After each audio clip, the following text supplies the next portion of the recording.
Call తో మీ బంగారాన్ని విడిపించి ప్రెజెంట్ మార్కెట్ రేట్ కే కొని బ్యాలెన్స్ అమౌంట్ ని క్యాష్ గా లేకపోతే సమానమైన బంగారాన్ని మీకిస్తుంది అక్షయ గోల్డ్ హబ్.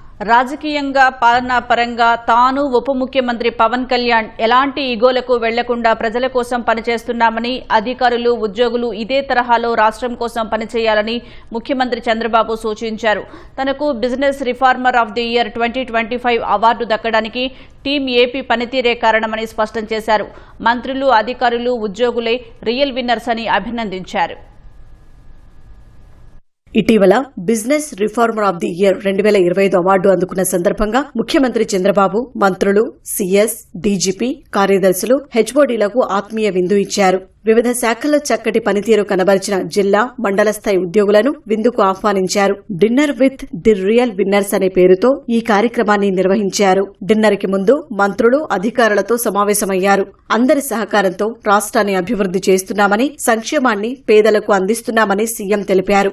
రాజకీయాల్లో ఎన్నో విజయాలు చూశారని, కానీ 2024 ఎన్నికల్లో వచ్చిన విజయం గతంలో ఎప్పుడూ చూడలేదన్నారు. టీం ఏపీ సహకారం వల్లే అన్నింటినీ గాడిలో పెట్టగలిగామని స్పష్టం చేశారు. దానికి నిదర్శనమే అవార్డు దక్కడమని అభివర్ణించారు. పారిశ్రామికవేత్తలు ప్రభుత్వం వెంటబడకుండా ప్రభుత్వమే పారిశ్రామికవేత్తల వద్దకు వెళ్లి మాట్లాడే విధానం తెచ్చామని వెల్లడించారు.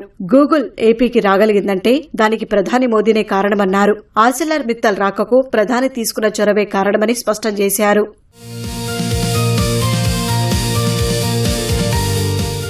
పరిపాలనలో, రాజకీయాల్లో ఎలాంటి ఈగోలు లేకుండా పనిచేసే వ్యక్తి సీఎం చంద్రబాబు అని మంత్రి లోకేష్ కొనియాడారు. పెట్టుబడులు తీసుకురావడంలో, పారిశ్రామికవేత్తలను కలిసే విషయంలో ఈగోలను పక్కన పెట్టి బృంద స్ఫూర్తితో పనిచేస్తున్నామని తెలిపారు.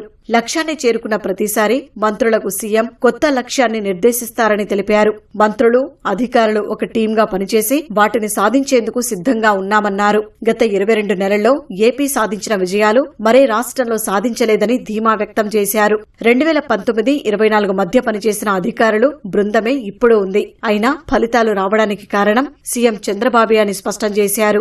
సంస్కరణలనేవి చంద్రబాబు డీఎన్ఏలోనే ఉన్నాయని మంత్రి పయ్యావుల కేశవ్ అన్నారు. పెట్టుబడులు రాబట్టే విషయంలో సీఎం చంద్రబాబు తమని పరుగులు పెట్టిస్తున్నారని మంత్రి టీజీ భరత్ చెప్పారు.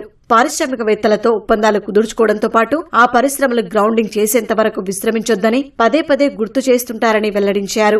రీఫార్మర్ అనే పదానికి రాజకీయాల్లో నిజమైన నిర్వచనం చంద్రబాబు అని మంత్రి కందుల దుర్గేష్ వెల్లడించారు. విరామం అనేది లేకుండా నిరంతరం తాను పనిచేయడంతో పాటు బృందాన్ని అలాగే పనిచేయాలని చెబుతారని వెల్లడించారు.